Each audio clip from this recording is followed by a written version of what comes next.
Well, hello. Welcome to Spindle City Straight Talk. I'm Chip, And I'm CJ.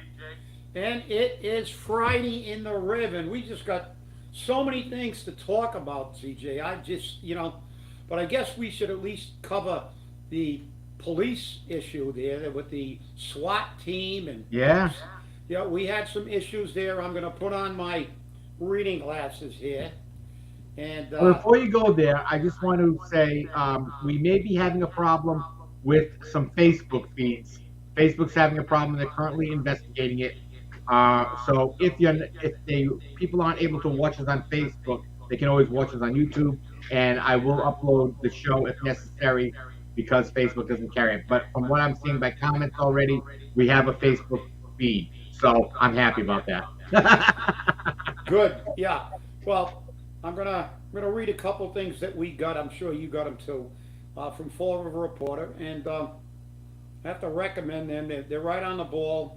They actually try to report the news and just show you the news. Fall River Reporter: the police are investigating an afternoon shooting in the city, and then it shows a house surrounded on Summerfield Street, and and so they had a SWAT team there. There was a picture of some SWAT vehicle. But actually, it looks like they actually had a sniper up on the turret. Remember, there's no crime in Fall River. And then the next report we had was a Fall River police is searching for a suspect after a break-in occurred at a city business, and I believe that was the Liberal Club. Yes, it was. So, yeah, again, let's pay attention to what's going on. Listen, we know this thing happens everywhere, but in Fall River, Paul wants you to think it happens nowhere. And this is the problem. People have to be informed. They really have to be informed. That's right. Thank you for reminding us. It is Good Friday today, and obviously Sunday is Easter Sunday. So everybody keep that in mind and try to be good. We will. I doubt if we'll succeed. But well, we try. At least it's worth the effort to attempt to. But I'm going to get fired up on the next subject because CJ, we've touched on that stuff and keep the people informed because you won't read about this stuff or see any pictures of it on the Herald News. So to go to the Fall River Reporter, and they have some pictures to go along with those statements. But we're going to talk about the hijacking of our water, turning our water into a business so the city can make money. Uh-oh. Uh-oh. Look at that. Fall River's own Watergate 2.0. Have you had enough, Fall River? Yeah, and impeach Nixon. So it might be Impeach Paul. Might be impeach Paul. Listen, impeach the council, the bobbleheads who, with the exception of Michelle Dion, were doing the dance that they normally do without the harp seal clap though. They're just going, oh yeah, let's turn our water into a business for Fall River because we can't stop spending. We can't stop giving people, our friends, jobs and pay raises and spending money we don't have and then going in front of you, the council, and let you become accessories by approving contracts that were not funded. And as I said, I have that. They're convicted by their own words. I have the minutes of the meeting where the city administrator fundamentally said they cannot afford this. They can't afford the contracts because of they can't, but she went in front of that council and said they were funded. And I sent them a letter that they have to be funded in accordance with 150E, Section 7. And the council just went, yeah, okay. And then they got a budget without talking about revenue, and here we are. And they're still trying to cover it up. We don't have any money, but we have to raid the pension system. And now that presentation by those consultants who I don't know how much money you paid to tell them that you get to pay for your water, even if you use less water. And they said it. And you're going to get an increase every year, whether you need it or not. I know there are other communities that don't do that. If you don't use the water, you get a lower water bill. And I'm sure that, and I know that one of our regular contributors is out there doing research on this as we speak. But you know what irritates me? Fall River at one time, I think you'll remember it, CJ, we had one of the top water supplies in the country. Yes, we did. We were considered one of the best water supplies in the country. And it is the city's job to provide necessary services to their community. Water is a necessity. It is also a natural resource. Water was never intended to be a business. If you remember, some years ago, they were talking about it on the news that some companies were trying to buy all the water supplies. Yeah, that was Nestle. Take them over and then make water a commodity and sell it at ridiculous prices to make a profit from a natural resource that they captured with their money. And that's fundamentally what this group is, because he said without a doubt, oh, water's, it's very valuable. It is. It is. But water is made by nature. And unless they're selling me water that they made in their multi-billion-dollar desalination plant when they're taking ocean water, which is also another natural resource, and creating drinkable water, potable water. Like Swansea does. Yes.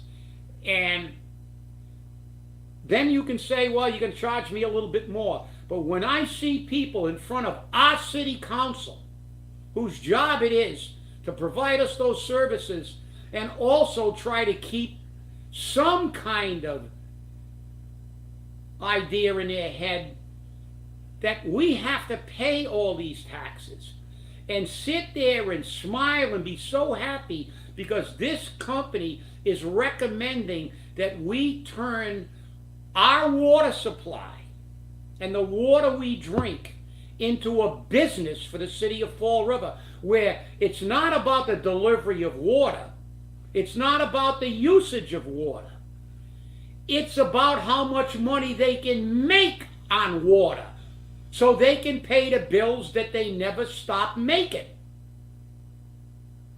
I want to see a bunch of consultants in front of the city council telling them, assholes, you can't pay your bills if you keep making your bill bigger. You can't hire 400 people, give everybody exorbitant pay raises that you can't afford, and then lie about it, and then say, oh me, oh my, we can't afford this, we're up to our ass in debt. So what's the solution? I can tell you what your solution is. I can tell you what my solution is. I can't afford some of this stuff. So what do I have to do? If I need to do a major project at my house, I have to delay that project, cut back on everything else to put away the money to do a major project like a roof or something like that. Not the city. Not the city. What do? Oh shit, let's raid the retirement system that we already croaked. And screw it if we destroy it down the road. We won't be here anymore. Oh, let's make water a business. Let's tell the people. They're telling you. They're screwing you. It don't matter. Michelle asked, you're telling me if I use less water, I got special shower heads, I got this, I got that. Yeah, you're still going to pay. Because this is a business now. We're making it into Fall River's new business. We're not in the business of being a government that's supposed to provide services to its people. We're in the business of making money on water. whether we earned that money or not. You use less water, you still gonna pay. And they said that. That is unconscionable. It is just, it's reprehensible what these people do. They just don't have any consideration for the people of this city. Listen, what they're telling you is, and there are homeless people who are doing this already, because I've seen it. There are people who go join a gym like Planet Fitness, $10 a month. They go down there and take showers. They go down there and use the toilets. They go down there and charge their phones. And sometimes they wash their clothes in the shower and hang them up. They don't use any water. They're living in a tent. They don't pay a water bill. So what they're telling you people is, if you did that in your house, if you went and joined the gym and said, I'm never going to take another shower in my house, I'm never going to flush my toilet again, and if I really got to go, I'll just go out in the woods and have a dump in the woods, you're still going to pay more. You think they're working in your best interest? Do you think this council, those 8 clowns who would not tell the whole truth about the retirement system, and who are now sitting there bobbing their heads? Oh, that sounds like a great idea. Oh yeah, when you hire a consultant, and everybody knows this, it's not a mystery that when you pay somebody to reach a conclusion, it's always the conclusion you want them to reach. It's not necessarily the right thing. So if people, before you get your water bill, start getting pissed off. And with that, CJ, back to you.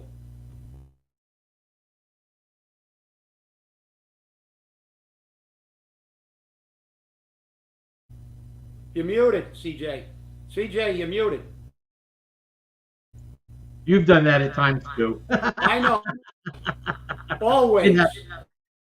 Next week, this Committee on Ordinance is meeting to discuss water rates. According to what was presented to the City Council, and according to the agenda for the water rates, the city is going to look at raising the water rate by 67 cents per CCF and raise the sewer rate by $2.05 per CCF. Now that is kind of questionable for people, and they go, well, what's a CCF? I don't know what a CCF is. A CCF, according to what the City of Fall River says on our water bill, a CCF is, I think it's 700 and, here he is. 1 CCF equals 100 cubic foot of water, or 748 gallons. Now, this shows you back in 2018, our water rate was $2.96 per CCF. Our sewer rate was $5.33 per CCF. The projected sewer rate, if approved by the City Council next week, is going to be $8.11. That's right, $8.11. I'm not making this up. And with that, you will see that people will not be able to pay their water bills. Imagine that. Now, the water rate for 2023 was $3.77, and the sewer rate is $6.06. Now, I don't know how much we paid these consultants, but I'm telling you now, we're going to get it. We're going to take it in the face. And remember, they always say, oh, it's going to result in a $5 increase. It's going to average out $12 per average home. No, it doesn't. And this time it's not going to. They're projecting a 23% increase in water and sewer costs this year. And in subsequent years, going forward, a 5% increase each year. Each year, 5%. 23% this year. And they said you can't keep using your stabilization money in the water department to reduce the rates, because that's what you're doing. And you're creating a structural deficit, which we've heard about several years ago when Cliff Ponte ran for mayor, and he said the city's creating structural deficits. Now, Michelle Dion asked a very direct question of the consultants. If the city had used $20 million of ARPA funds, you listening, Paul? You listening? $20 million of ARPA funds on the water department, would that have resulted in a lower rate? The gentleman turned around, which was an answer that was expected, and said, I can't give you a direct answer on that. But Michelle turned around and said, but will it affect the water rates? He said, no, but what it will affect is the debt service. The debt service would go down, which means the water rate goes down. But no, Paul couldn't do that because he had to give his friend Ken Fiola a job. He had to give him a job to hand out money and obviously pay him some money out of that ARPA funds for that. He had to buy a trolley. He had to, buy a bookmobile. He had to dedicate 15, or whatever millions of dollars to Lewiston Street. He had to buy police cars. He had to buy cameras. Nothing that offset the cost to the taxpayer. I'm not saying we didn't need new police cars. I'm not saying that we didn't need the body cameras. But other communities are using the money to benefit the people, like money going into affordable housing. Imagine that. Some ARPA money went into affordable housing. Look at New Bedford. Look at Taunton. Look at Providence. Providence is doing the best job on affordable housing that I've ever seen. What do we have in Fall River? Nothing. As a matter of fact, you know what I just read? O'Gill's restaurant. Great restaurant. Great Portuguese food. Not anymore. Guess what? Housing. Waiving of parking. Do you know where O'Gill's is located? It's located on County Street. There's barely any parking there now. Where are those people going to park? Does the sale of the restaurant building also include the sale of the parking lot? Does O'Gill own the parking lot? Maybe the parking lot's rented. I don't know. But there's no parking. But we're going to put in 4 more units. 4 more units.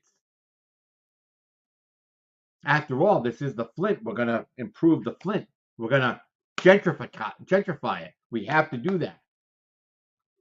Gentrification is just another word for get out of town. Get lost.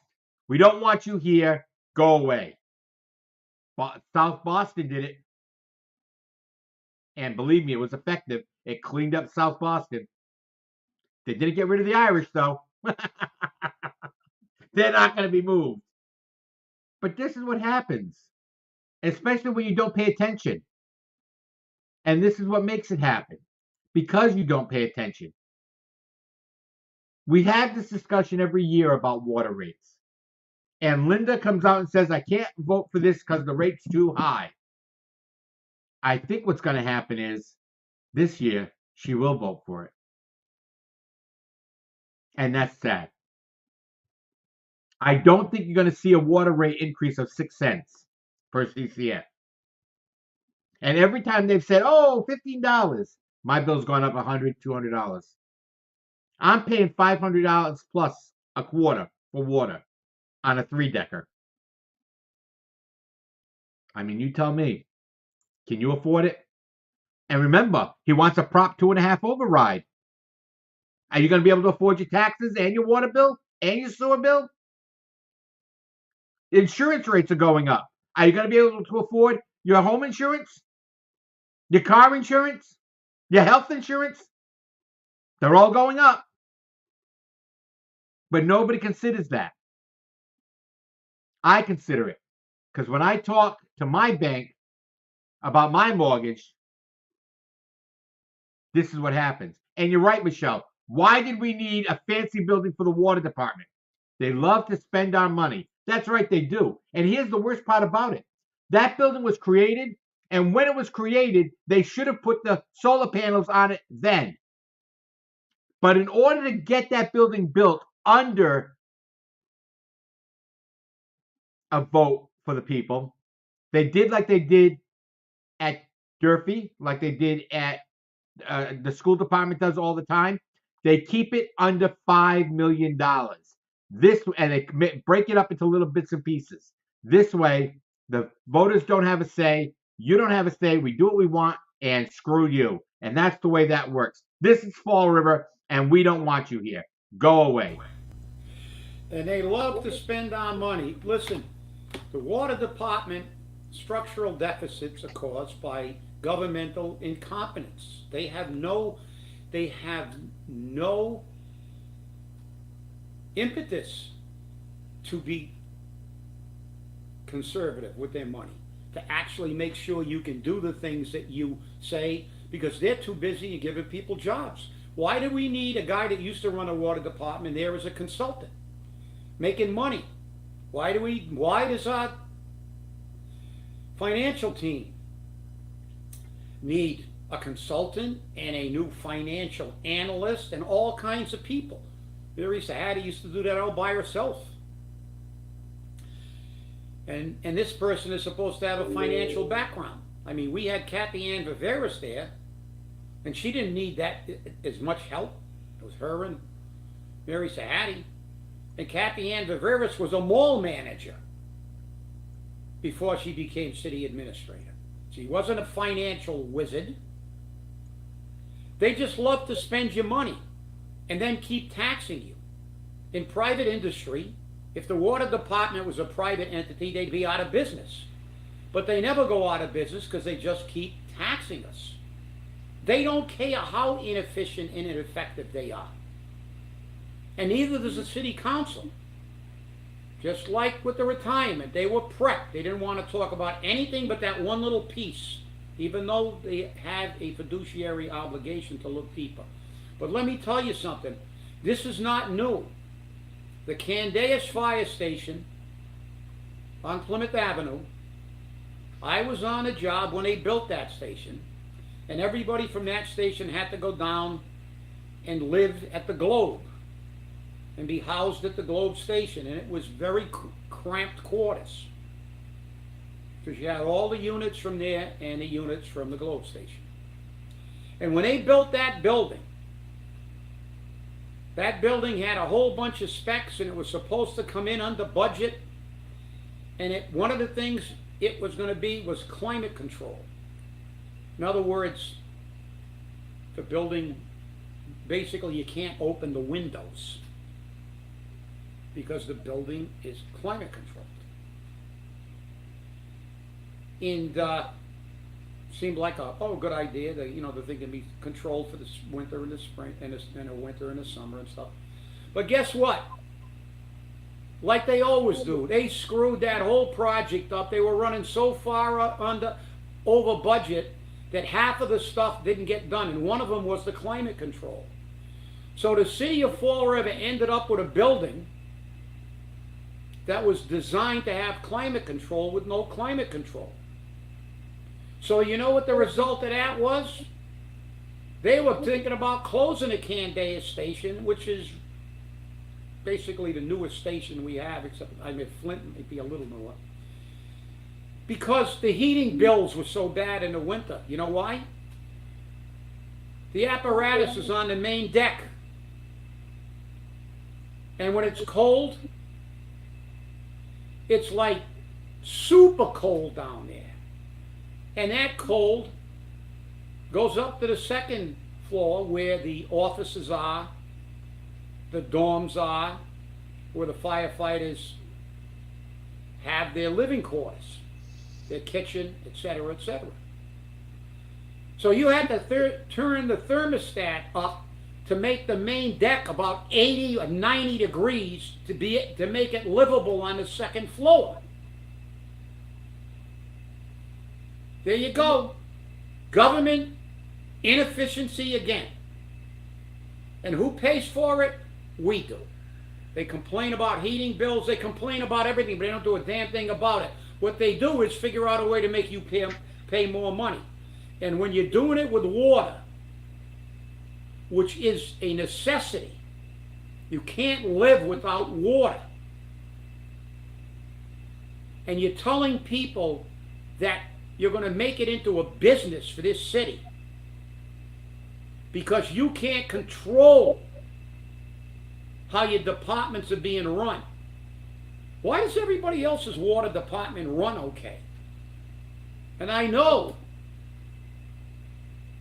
that there's being research done on that as we speak.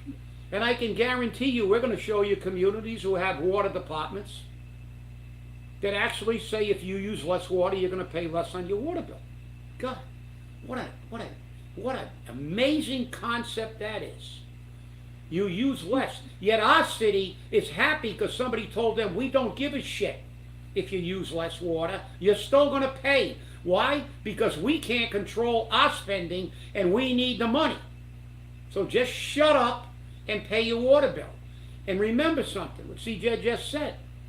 The bill's going up 23, 25%.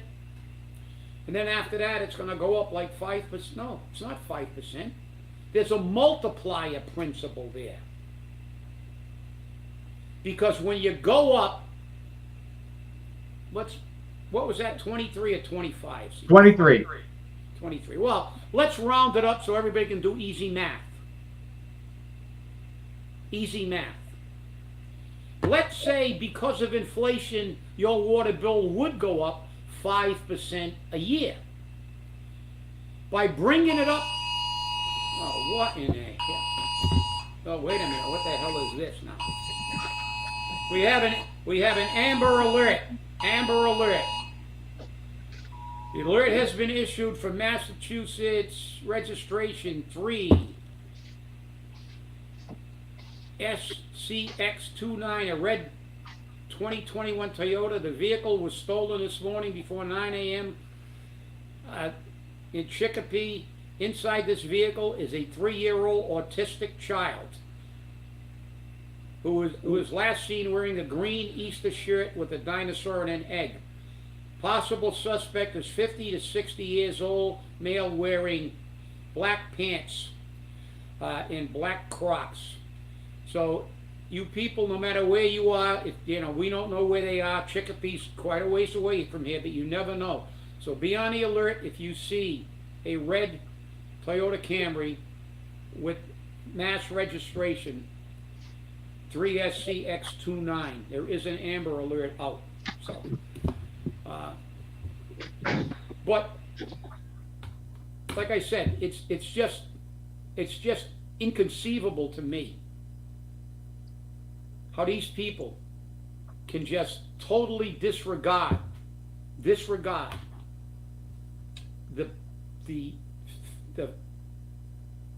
predicament they're putting the average person in Fall River in.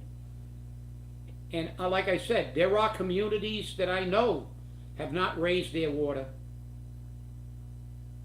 fee in a long time. There are communities that actually have that rather unique and anti-government perspective of that if you don't use water, you don't get as big a bill as somebody who uses a lot of water. Yet they thought that presentation was great by the water Nazis, the people who wanted to take over the world's water supply and hold you hostage by either pay or you don't get it, and if you don't do the right thing, we won't give it to you anyway, even if you can pay for it. This is a travesty. Between that and a 2.5 override that was caused by the fact that they cannot do what you and I have to do, which is tighten our belt. Do you really believe that a department run like this would survive in private industry? If you have a department that was creating structural deficits, that the head of the department needed all kinds of assistants and consultants, no private sector business would tolerate that. They'd get called up and say, you're fired. You can't run your department? You can't run it within a budget? You're gone. We'll find somebody who does because we can't afford it. We will go out of business. But the city has the attitude that they will never go out of business because they're not paying the bill. But you will go out of business. You will have to sell your house. You will have to leave your apartment. You will have to forego a few pleasures like going out to eat once a week. Or wait an extra year to put a roof on your house. And they don't care. This is the most disgusting, with the exception of one person, the most disgusting elitist city council I have ever seen in my life. And they get all their marching orders from the 6th floor. Because that last city council meeting, they were told, shut up and stay on that one little piece of that whole puzzle. They did not want to know that how they got there was the fruit of a poison tree. But they take whatever orders the 6th floor says, and we are the victims. And with that, CJ, back to you. I like Louis' comment. Who do they work for? We the people or the mayor? They work for the mayor. They don't work for us. They're supposed to work for us, but they don't. And I want to say, they did bring up the enterprise fund because that's what the water department is, but also EMS. And Cliff Ponte said maybe we should look into making the EMS enterprise fund part of the city general fund because it generates millions of dollars, and that could offset a lot of their costs. Some cities do that. They don't run it as an enterprise fund. It's part of the city budget. That's how they run it. And that's where they make up some of their money. When you're making millions of dollars and it could offset some of your taxes, I don't see why not. But no, that money stays in the EMS enterprise account and they spend it their way, like giving big pays to people, creating ranks for people that don't need ranks. Use the money to pay the people what they're worth, and the balance of that money go for equipment and maintenance, and then whatever's left over goes into the city budget. That's the way it should be. The water department is an enterprise fund. And the way they run it, and the consultant said it, the way they run it, there are communities that the city has to put the money into the budget. And we're one of those cities. We're probably going to have to put money into their budget, which is obvious. But we can't afford to do that. Maybe it is. I mean, we got rid of the trash enterprise fund because it wasn't making any money. It was actually costing us. Maybe it's time we start looking at that, especially with the enterprise accounts that are making us money. I'm telling you. Well, I want to thank you all for watching. And remember, stay safe, stay angry, and hold your politicians accountable. Have a happy Easter, and we'll see you. Everyone. We'll see you on Monday. Thank you.